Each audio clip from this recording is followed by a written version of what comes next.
Hey guys, welcome to the Book Bunch. My name is Sam. It is so great to have you guys here for another video. Today, the scenery has changed. I'm filming this one quickly outside for you guys because, look, things are crazy in the house. We've had tradies, my mother-in-law is visiting, there's just a lot going on inside, so I haven't been able to film like normal, and I still wanted to get this video out for you guys because an author very kindly sent me his new book, which is coming out, I believe, next month, and I'm super excited to share it with you guys. It's called Still Fire from the Gods, and it is by the author Clint Hall. He is an Enclave author. I believe this is his first book with Enclave. Could be wrong on that though. This is my first book of his that I am reading, and I had an amazing time. So I'm just going to share that with you today. That's all this video is going to be. And then, yeah, hopefully I'll be able to get a video out for you guys next week. But then I'm actually going to be going out of state and flying to the other side of the country for a couple of weeks. And I have not got anything prepared because uni has been crazy. I'm already back at uni again. I only got 5 days of break in between my last crazy term and this one, and look, I just have not been able to read as much as I wanted, so I wasn't able to pre-film.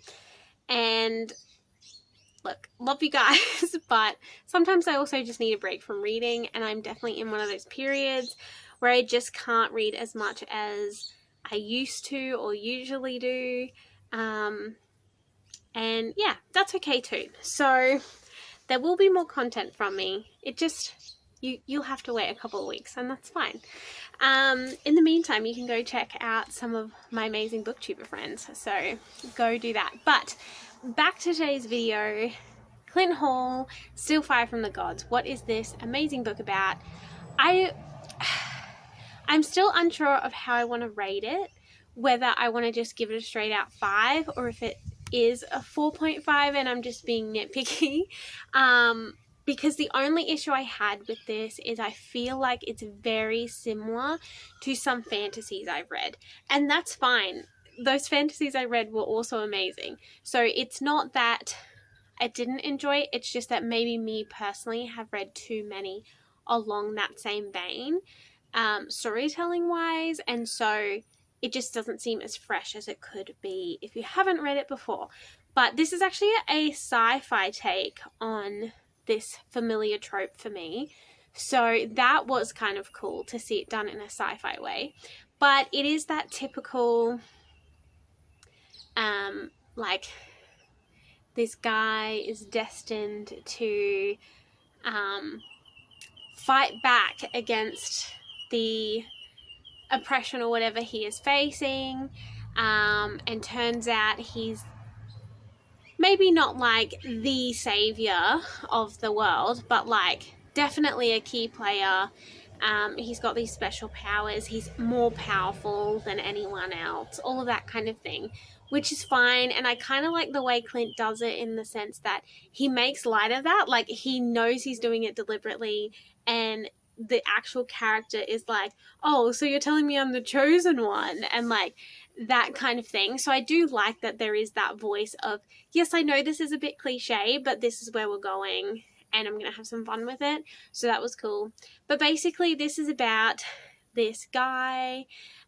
He is like, I'm not 100% sure the age, but like either very late teens or early 20s kind of age is the vibe I'm getting. I don't even remember if it specifically says in the book, but yeah, he's around that age. He has lost both of his parents to this new world, and it is very dystopian. Sorry, there was an ant coming for me.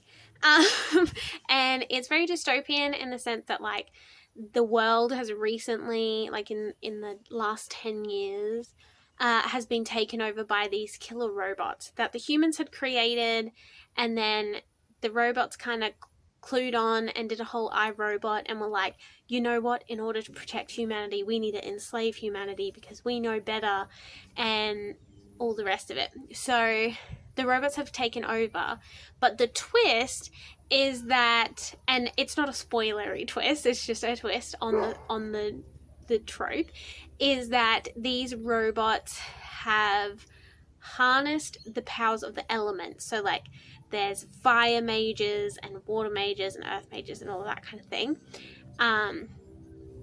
Because in this universe, there's like different levels of magic, and one of the levels of magic is just like extreme precision, and the humans haven't been able to replicate it because humans aren't precise enough, but the robots are like the most precise beings in existence, and so they are able to pull off that type of magic. Oh my goodness, that's a bird. And yeah, so they have this type of power, and they were able to use that magic to take over the world. And humans kind of really didn't stand a chance. There was a rebellious group called the Human Alliance that did try their best, but ultimately they failed, and that is how our main character loses his parents, because he was part of that, and his parents died in the fight. And so he is like enslaved in this, I mean, everyone's kind of enslaved in this town that the robots have created, because there's like all these towns that the robots have made for the humans, and they basically like set them up on this schedule of like, you do this every day and this is your routine, and when you reach a certain age we match you with potential like breeding possibilities, and like if you don't choose one, we'll choose one for you, and like all of that kind of stuff. And you don't, like, your amount of free will is very small, if non-existent. They also don't have to like work normal jobs because there's no need for that, because the robots fulfill all their needs. So the robots give them like jobs just so they don't get bored, and it's a bit weird. But yes, and like they all have to eat communally. They can't eat by themselves. They all have these like really small personal spaces that like you wouldn't just hang out in your bedroom, for example. And yeah, so he tries to keep on the outskirts though, because he is hiding a secret, and that secret, again, not a spoiler, is that he has a robotic heart, because in the fight with the robots, he got like damaged, like he got fire blasted or shot or something by one of the mages that killed his parents.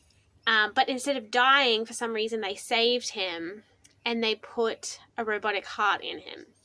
And so he's essentially a cyborg, and he feels conflicted because he is very much human in his mind and his soul, and is very much like against robots, but he feels like an abomination because he's got this robotic heart, and like he does rely on them for that. So yeah, he tries to keep his distance from the normal humans, but I don't know, things don't go necessarily the way he thinks that they will, because the humans are interested in him.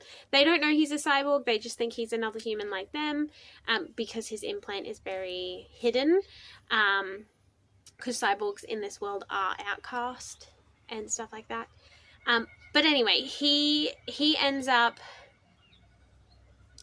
leaving the encampment that he's in, because stuff goes down, and he's been trying to grasp this magic and get this elemental magic for himself, but he's been unsuccessful, until some stuff happens, and it turns out he does have some kind of magic, and the robots believe him to be the only human who has evolved to this state.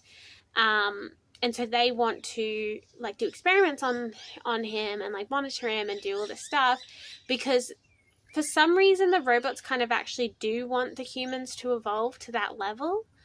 And I think part of that is because like they still have some of their basic rules in place of like, we need to protect humans and we need to do this and that. And so yeah, but he declines the offer, and as a result has to like go on the run essentially from these robots. And he ends up meeting this group of other magic users, like human magic users, and things kind of go off from there. But it's super interesting, the different levels of magic, the different types of magic, because there's 3 different types, I believe, in this world. There could be more, but I specifically remember 3 distinct ones being spoken about. And they're all quite different from each other. There is also a very big element, because it is Christian. It is written by a Christian and published by a Christian publisher, but it's not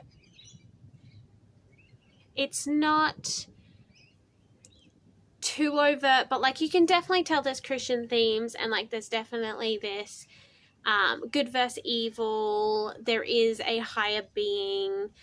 They do specifically talk about God because his parents were Christians, like they had a Bible, but he's kind of turned away from the faith a bit, so it's a bit about his wrestle with God as well. So that was really cool, but I didn't feel at any point, and I mean it could just be because I'm a Christian, but I didn't feel like it was forceful or too over the top or off-putting. I have read some Christian fiction where it's kind of shoved in your face and is really full on, and I don't always recommend that to non-Christians to read, just because it can be a lot, especially since sometimes you need to know the Bible in order to know what they're talking about. But I felt like this is kind of in that safe zone of where you could read it as a non-Christian or could offer it to a non-Christian and they might not mind. So I'm just putting that disclaimer out there. If you are part of that demographic or anything. But yeah, it was really good, a really interesting take on, like, because it was sci-fi, like it was a really cool take on like dystopian, chosen one, because all of that kind of stuff I feel like is like, especially the chosen one kind of thing, is a lot more fantasy than it is sci-fi typically, because like sci-fi is typically like, okay, this is the technology, whereas this almost bridged that gap into fantasy, especially because of the magic. Like maybe it is just a true sci-fi fantasy and it's not specifically sci-fi, but I would probably lean it more towards sci-fi than fantasy if I had to put it in one category. But I mean, you guys will see when you read it. But yes, I will leave the details in the box below for you guys to go check it out. Go check out Clint. Again, super thankful he sent it to me. I just signed up to his street team. It wasn't like a specific him reaching out to me or anything, but I was following him on Instagram and saw his street team, so I signed up and that's why I got a free copy. He's just expecting an honest review. I'm not getting paid or anything for my opinion. It's not even sponsored, but yeah, I'm just letting you know because I'm excited to see where else he goes and what other things he publishes. So go check it out, and I will see you guys when I see you.